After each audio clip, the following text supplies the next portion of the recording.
Hello friends, আমি শুভম চলে এসেছি নতুন লুক আর নতুন একটা রিভিউ নিয়ে। কেমন লাগলো এই নতুন লুক কমেন্ট করে জানাতে অবশ্যই ভুলবেন না। এবার আসি রিভিউতে।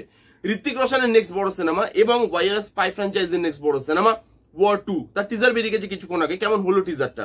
মানুষের কি মন জয় করতে পারলো? সিনেমাটার জন্য হাইপ তৈরি করতে পারলো? এই সব কিছু নিয়ে কথা বলবো এই ভিডিওতে। ডাইরেক্টেড বাই আয়ান মুখার্জি, কাস্টে আছে ঋত্বিক রোশন, জুনিয়র এনটিআর, কিয়ারা আদভানি এবং আরো অনেকে। এবার টিজার দেখে যেটুকু গল্প পরিষ্কার হলো সেটা হচ্ছে কবির তার একটা আননোন শত্রু আসছে, যেটা হচ্ছে জুনিয়র এনটিআর। এবার কে শত্রু সেটা কবির নিজেও জানে না। সেই শত্রুরা আসছে এবং বলছে যে তুমি আমাকে চেনো না, কিন্তু আমি তোমাকে শেষ করে দেবো। তুমি এতদিন ছিলে, কিন্তু এবার আর তুমি থাকবে না। তোমার মৃত্যু আমার হাতেই। সত্যি কি কবিরের মৃত্যু তার হাতেই লেখা আছে?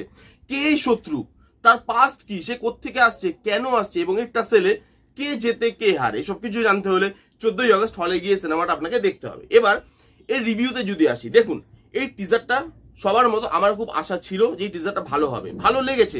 কিন্তু সেটা যে আউটস্ট্যান্ডিং লেগেছে বা সেটা আহামরি খুব একটা লেগেছে সেটা কিন্তু আমি বলতে পারবো না, কারণ এই টিজারটার মধ্যে আমার কিছু খামতি লেগেছে। সেগুলো আমি পরে আসছি। তার আগে কিছু পজিটিভ দিক আছে, সেগুলো নিয়ে কথা বলে নি। যার জন্য এই টিজারটা কিন্তু আমার বেশ ভালো লেগেছে। প্রথমে হচ্ছে এই যে স্পাই ফ্র্যাঞ্চাইজি, এটা আপনাকে কি প্রমিস করে? গ্র্যান্ডার। এবং এখানে যে গ্র্যান্ডারটা দেখানো হচ্ছে সেটা বিশাল হাই ভাই। বিদেশে গিয়ে শুট করা, এখানে একটা উলফের মতো একটা ক্রিয়েচার নিয়ে ঋত্বিক রোশন ঢুকছে, ট্রেনের ওপর অ্যাকশন সিকোয়েন্সেস, তলোয়ার দিয়ে মারছে, ভাই কি গ্র্যান্ডার। এটা আপনাকে প্রমিস করছে যে এটা আপনি বড় স্ক্রিনে ভালো সাউন্ডেই দেখতে পারবেন। এটা বাড়িতে বসে ফোনে আপনি দেখতে পারবেন না। এটা বড় স্ক্রিনে দেখার মতো সিনেমা। এবং গ্র্যান্ডারটা আরো এক ধাপ ওপরে নিয়ে গেছে তারা। বাকি এই ফ্র্যাঞ্চাইজির সিনেমাগুলো যেই লেভেলে থাকে তার থেকে এক লেভেল ওপরে। এবং এখানে কিন্তু জিনিসটা দেখতে ভালো লাগে। কার চেজিং থেকে শুরু করে কিয়ারা আদভানি ঢুকছে, সেই জায়গাগুলো ল্যাভিশ লাগছে। সিরিয়াসলি বলছি, এখানে লুক অ্যান্ড ফিল এবং গ্র্যান্ডার খুব খুব হাই। নেক্সট যেটা নিয়ে কথা বলবো সেটা হচ্ছে এখানে কাস্টিংটা ভালো। Junior NTR, Hrithik Roshan, unusual casting. লোক দেখার জন্য বসে আছে যে এই কাস্টিংটা কি করে, কি আগুন জ্বালা। তার সঙ্গে কিয়ারা আদভানির তারকা, কিয়ারা আদভানিকে দেখতে ভালো লাগছে। এক ঝলকি আছে বাট দেখতে ভালো লাগছে। এবার কিয়ারা আদভানির রোলটা কতটা ইম্পর্টেন্ট হয় সেটা জানাটা বা সেটা দেখাটা খুব জরুরি, কারণ এখানে খালি গ্ল্যামার পোর্শনের জন্য তাকে রাখা হয়েছে না, কিন্তু রোলও আছে, মানে সে কাজও বা অ্যাকশন ফ্যাকশনও করবে, সেটা আগে গিয়ে আমরা জানতে পারবো। বাট এখানে কাস্টিংটা ভালো এবং এখানে ঋত্বিক রোশনকে হেভি লাগছে ভাই। এত ফোলা মাসেলটা না ভাই, এত ফোলা, মানে ওখানে আমার ঘাড়ে যদি চাপে, আমি তো যথেষ্ট হেলদি, আমার ঘাড়ে যদি চাপে আমি চিপে মরে যাবো, এত মোটা ভাই। ঋত্বিককে আউটস্ট্যান্ডিং লাগছে। তার ফিটনেস, তার স্টাইল, তার হেঁটে আসা, প্রত্যেকটা জায়গায় হি ইজ আউটস্ট্যান্ডিং। মানে কেন তাকে গ্রিক গড বলা হয় সেটা আপনি প্রত্যেকটা ফ্রেমে বুঝতে পারবেন ভাই। মানুষটা কি মানে কোন লেভেলে গিয়ে স্টাইলটাকে নিয়ে গেছে ভাই। আউটস্ট্যান্ডিং লাগছে ঋত্বিক রোশনকে। এখানে জুনিয়র এনটিআর কে দেখতে ভালো লাগছে, তার কথা আমি পরবর্তীকালে আসছি, বাট তাকে দেখতে ভালো লাগছে। নেক্সট হচ্ছে অ্যাকশন সিকোয়েন্সেস। এখানে যে অ্যাকশন সিকোয়েন্স গুলো আমরা দেখতে পাচ্ছি সেগুলো ভালোভাবে শুট করা, সেটা দেখে বোঝা যাচ্ছে। ট্রেনের ওপরে যে বললাম তলোয়ার নিয়ে মারপিট করছে, এখানে আকাশের ওপরে একটা মানে উড়তে উড়তে একটা আছে, ফাইট আছে, গাড়ির একটা চেজ আছে, সেই জায়গাগুলো দেখতে ভালো লাগে। লাস্টে বরফে একটা অ্যাকশন সিকোয়েন্স আছে যেটা হ্যান্ড টু হ্যান্ড ফাইট হবে, যেটা হয়েছিল আমাদের ইয়ের মধ্যে, টাইগার শ্রফ আর ঋত্বিকের মধ্যে যেরকম একটা অ্যাকশন সিকোয়েন্স হয়েছিল, সেরকমই একটা অ্যাকশন সিকোয়েন্স মানে এখানেও থাকতে চলেছে লাস্টে গিয়ে বরফের মধ্যে, মানে 1-1 করে, মানে একদম একে একে লড়বে। তো সেই রকম জায়গাগুলো অ্যাকশন সিকোয়েন্স কিন্তু খুব ভালো এবং সেখানে অ্যাকশন সিকোয়েন্সটা ফুটে আসছে। দেখা যাক কত বড় অ্যাকশন সিকোয়েন্স করে, বাট আমার কিন্তু অ্যাকশন সিকোয়েন্স গুলো ভালো লেগেছে। বিজিএম ভালো, রেগুলার, আহামরি নয় বা খুব একটা আউট অফ দ্য বক্স নয়। এরকম ধরনের ফ্র্যাঞ্চাইজ ফিল্মে যেরকম বিজিএম রাখা হয় সেরকমই বিজিএম রাখা হয়েছে, কিন্তু বিজিএমটা ভালো, সাবজেক্টটাকে সাপোর্ট করছে এবং টিজারটা ছোট করা হয়েছে। টিজারটা থেকে গল্প খুব একটা রিভিল হচ্ছে না। এই যে বললাম বেসিক গল্পটা তারা বলছে, তার ক্যারেক্টার গুলোকে বলছে এবং কিছু কিছু অ্যাকশন সিকোয়েন্স বিজিএম দিয়ে শেষ করে দিচ্ছে, সেটা বেশ ভালো।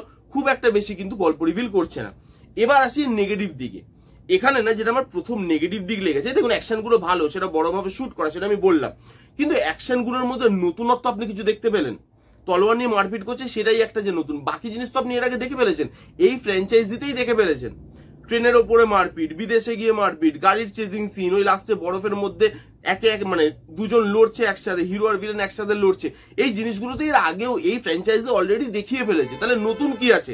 দেখুন এখানে অ্যাকশন গুলো ভালোভাবে শুট করা, কি সেগুলো দেখতে ভালো লাগছে, কিন্তু তার মধ্যে নতুন কিছু আমি পাচ্ছি কি? এই অ্যাকশন গুলোর মধ্যে নতুনত্ব কিন্তু কিছু নেই তলোয়ারের অ্যাকশনটা ছাড়া। বাকি অ্যাকশন গুলো কিন্তু আমরা অলরেডি দেখে ফেলেছি। এবং এখানে জুনিয়র এনটিআর কে নিয়ে বলি, জুনিয়র এনটিআর কে না এখানে ভিলেনের রোলে দেখতে আমার একটু প্রবলেম হচ্ছে। ভিলেনের রোলে না জুনিয়র এনটিআর যাচ্ছে না, যেটা আমার মনে হয়েছে। এবার জানি না বড় স্ক্রিনে কিরকম লাগবে, কিন্তু জুনিয়র এনটিআর কে দেখবে একটা হিরো, তো এবার হিরোর না একটা চেহারা থাকে। এবার জুনিয়র এনটিআর একটা পার্টিকুলার চেহারা আছে, বেশ হাসি খুশি একটা মানুষ, সবসময় একটুখানি মুখে হাসি লেগে থাকে। এবার যখন সে আসছে ঋত্বিকের মতো একটা পাওয়ারফুল হিরো, তার সামনে যখন সে এসে পড়ছে, সে পাওয়ারফুল ভিলেন হয়ে উঠে আসছে না। জুনিয়র এনটিআর এর যে মানে একটা ভিলেনিস যে জিনিস, সেই ক্যারেক্টারটা না জুনিয়র এনটিআর এর মধ্যে ইটসেলফ নেই, এবং তাকে দেখেও সেরকম মনে হচ্ছে না।